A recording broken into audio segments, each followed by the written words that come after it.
There is a new report tonight alleging that Donald Trump had an extramarital affair with a Playboy model. First Lady Melania Trump drove to Air Force One separately from the president today, walking to the White House South Lawn of Marine One by himself ahead of his trip to Parkland, Florida. The New Yorker's report describes an affair between President Trump and a Playboy model and, more importantly, the National Enquirer's alleged role in keeping it secret. Brian Stelter is out front. Donald Trump and former Playboy model Karen McDougal. In a bombshell story, The New Yorker is detailing evidence of a 9-month affair that started in 2006 and a payoff scheme to keep the story from going public before the election. Karen McDougal feels that she ultimately was, in a sense, cornered into a set of contracts that she finds onerous and exploitative. She's frustrated, I think, with her inability to speak, in her view, and she has regrets about this. Ronan Farrow writing that the National Enquirer paid $150,000 for the exclusive rights to McDougal's story in 2016, but then never published it. The company in charge of the tabloid, which is unabashedly pro-Trump, says it did not find McDougal's story credible. But former employees of American Media, Inc., which owns the Enquirer, says this is a classic catch and kill. You buy a story unfavorable to Trump, and then you kill it. You bury it. What it really means is it takes the story out of the market so it won't see light of day. Why? Well, American Media's chairman, David Pecker, is a longtime personal friend of Trump's. These guys met many years ago and have maintained a friendship for a long time. And David Pecker takes care of his friends. It's a back-scratching relationship, with Trump sometimes praising the Enquirer.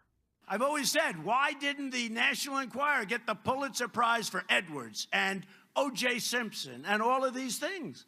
During the presidential campaign, he even mentioned it while implying that the father of Senator Ted Cruz was involved in the assassination of President Kennedy. On the cover of the National Enquirer, there was a picture of him and crazy Lee Harvey Oswald having breakfast. That was debunked. More recently, MSNBC's Joe Scarborough and Mika Brzezinski claimed that the White House threatened to run a hit piece on them through the Enquirer. They said, if you call the president up and you apologize for your coverage, then he will pick up the phone and basically spike this story. On Twitter, Trump called those allegations fake news. More fake news is also how the White House describes the alleged affair between Trump and Karen McDougal, just like it has denied the alleged affair between Trump and porn star Stormy Daniels. Trump's personal attorney, Michael Cohen, admits he paid $130,000 for Daniels' silence ahead of the 2016 election. And which tabloid has been all over that story? No, not the Enquirer, but its rival, In Touch magazine. There you go, some media competition. Now, Jim, the National Enquirer's parent company says the idea that it could influence the president by holding back or disseminating damaging information, they say it's nonsense. But the evidence is pretty overwhelming. And my question for them, which they've not answered, is how many other stories have they done this with? How many other stories have they caught and then killed to protect President Trump? Part of a pattern. Brian Stelter, thanks very much. Out front now, CNN senior political analyst Mark Preston. Mark, you now have two stories here, fairly well documented. You have the Karen McDougal story. I spoke to Ronan Farrow earlier today. You have the Stormy Daniels story, evidence of a pattern, it seems.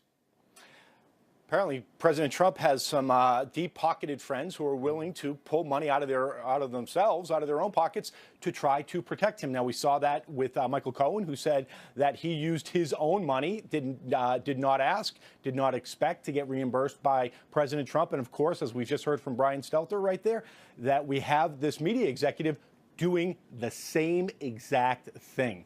Yeah. Did you take any notice of the White House response to this story, adding the phrase, the president says it didn't happen, whereas in the past often there's been a straight-up denial, but here quoting the president as denying it? Do you think there's any importance to that, or any meaning to that, rather?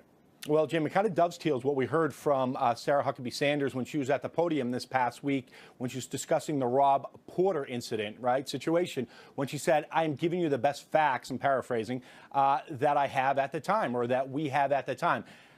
And that's the first time we've heard that from her, in some ways inoculating herself from having to go in front of the media and speaking to the world with inaccurate information at times or misleading information at times. And I think what we've seen in this situation regarding, President Trump and the First Lady was the same thing. Final question here, just quickly. The personal issue is one thing. Voters can make their own judgment about that, American people. When would it become illegal for a payment like this to be made?